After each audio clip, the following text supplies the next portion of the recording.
Dobry wieczór. Tutaj William. Witajcie na tygodniowym podsumowaniu Polski i Irlandzkiej wiadomości ze mną, Williamem Murphy. Witam was bardzo serdecznie. The main news stories this week have included sweeping gains for Sinn Féin as Fianna Fáil and Fine Gael struggle in the general election here, leaving the path to government formation uncertain.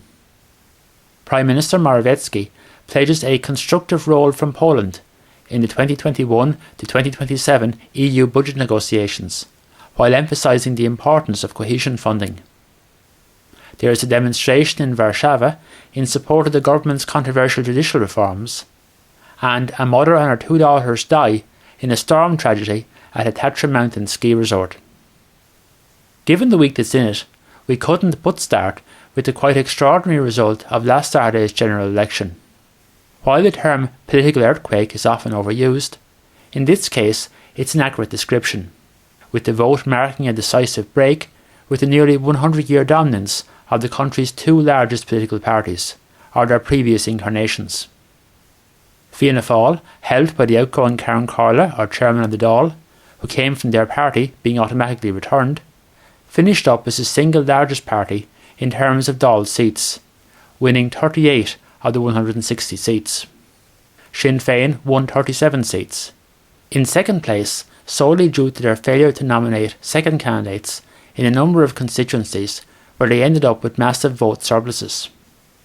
The main party in the outgoing government, Fine Gael, finished up in third place with 35 seats. In terms of share of the popular vote though, Sinn Féin took first place with 24.5% support, followed by Fianna Fáil on 22.2% and Fine Gael on 20.9%. What these results will ultimately mean for government formation remains an imponderable, with the first order of business appearing to be for Sinn Féin, claiming the popular mandate, going through the motions of attempting to form a coalition with other left-leaning parties and independents. Should that fail, or not be facilitated by the abstention of at least one of the other two major parties, the next most likely scenarios look to be either a second election in short order, or some government arrangement involving Fianna Fáil and Sinn Féin, probably also including the Green Party. The latter though would represent a massive loss of face for Micheál Martin, and would likely face considerable internal opposition, especially from many of the party's Dublin-based TDs. Ultimately, we could be back to the scenario of Fianna Fáil and Fine Gael working together, whether in a reverse confidence and supply arrangement or a formal coalition, in which they'd likely be joined by the Green Party. So, looking back for a moment, what's my take on the outcome? I had expected Fine Gael to lose this election. As we said in our election preview, whatever the outgoing government's accomplishments, and especially on the economy they had many, 9 years in power is well past the Irish public's longest previous tolerance of a Fine Gael-led government. Even 4 years ago, Fine Gael suffered heavy seat losses, and their then outgoing coalition partner, Labour, was decimated. So the real surprise is the failure of Fianna Fáil to capitalise on that mood. In fact, their vote share and seat numbers both went backwards. So why? I suspect, even more than the confidence and supply arrangement, it was because that for many voters who wanted the government out, it was still just too soon to forgive Fianna Fáil for the economic collapse during the Brian Cowan-led government. Instead, many turned to Sinn Féin. Given the halving of that party's representation in last May's local elections, their triumph is all the more remarkable, but it can hardly be described as part of a continuous rise in support based on an overwhelming public appetite for their policies or leadership, whatever the personal popularity among much of the electorate of Mary Lou MacDonald. They are helped by the after effects of the economic collapse, in having a willing audience for their stock in trade of having someone to blame for every ill and the public chequebook at hand to fix every problem. I suspect that their well-timed return to government in Northern Ireland, having previously collapsed the devolved institutions there, played well by giving them fresh kudos in the eyes of many voters, who either chose to ignore Sinn Féin's role in the conflict there as an integral part of the Republican movement, or for whom it simply didn't register in their calculations.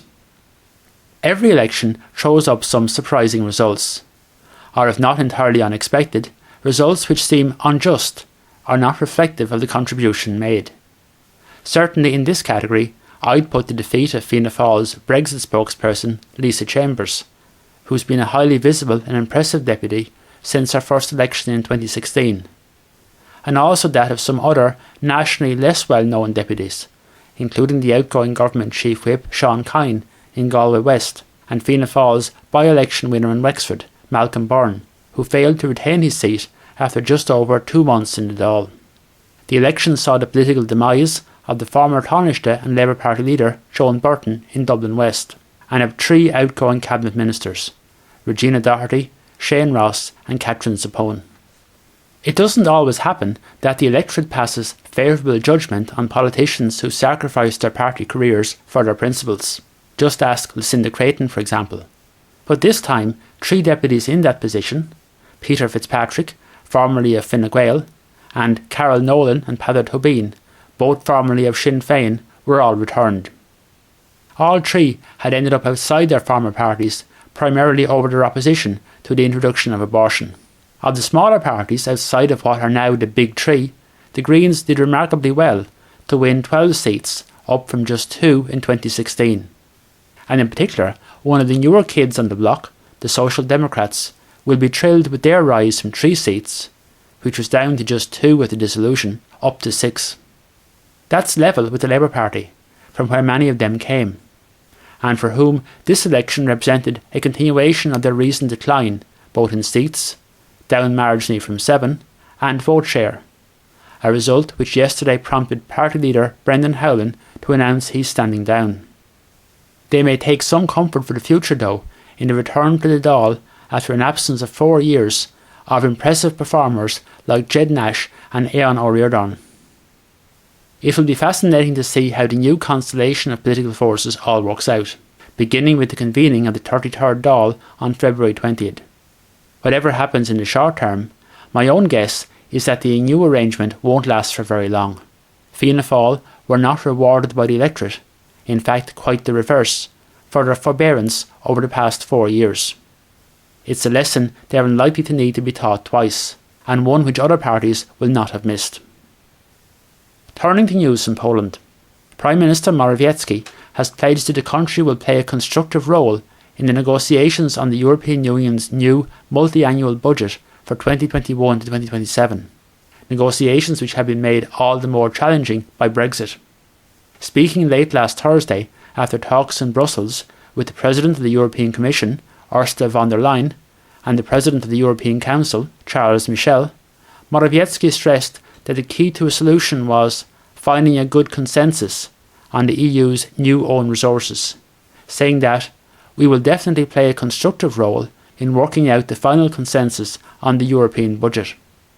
Earlier this month, Morawiecki said that the Commission's proposals for the new budget were insufficient and not ambitious enough.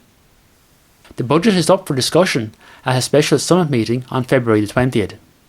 Despite their strained relations with the EU in other spheres, the Polish government remains keen to maximise the funding the country receives, especially for agriculture and infrastructure, pointing to the need to catch up with European norms. At the end of last week, Prime Minister Morawiecki attended a meeting in Portugal of 17 EU member states, comprising the informal Friends of Cohesion group. He told reporters that the meeting rejected the idea of new restrictions on the EU's agriculture or cohesion policies. After months of opposition protests, last Saturday there was a demonstration in Warszawa in support of the Prawo i Sprawiedliwość government's controversial judicial reforms. Demonstrators, who included both right-wing activists and individuals claiming to have been unfairly treated in the courts, gathered outside the Constitutional Tribunal, holding up banners with slogans such as "Remove criminals in judges' robes from their profession." The demonstration was organised by the Solidarity-era anti-communist activist and former Prawo i Sprawiedliwość election candidate Adam Borowski. Meanwhile, the Rzeczpospolita Daily claimed on Saturday that the European Court of Justice could levy a €2 million a day fine on Poland if it doesn't suspend the work of the disciplinary chamber of the Supreme Court. An investigation is underway after a tragedy in Poland's southern Tatra Mountains during a severe storm on Monday, in which a mother and her 2 daughters were killed by the torn-off roof of a ski rental shop in the ski resort of Bukowina Tatrzańska. The woman was aged 52 years, with her 2 daughters aged 15 and 21. A 16-year-old boy, a relation of the deceased, was injured and underwent treatment at a hospital in Zakopane. On Monday, Poland marked the 100th anniversary of regaining access to the Baltic Sea, courtesy of a grant of territory under the Treaty of Versailles. President Andrzej Duda visited the coastal areas in the north of the country and praised General Josef Haller, who, he said, wedded the newly independent nation to the sea on February 10, 1920. Duda described regaining access to the Baltic Sea as one of the most important events in Poland's modern history. To wszystko na Cięciedzin. Zapraszam na kolejne podsumowanie z tydzień o tym samym porze. Dobranoc.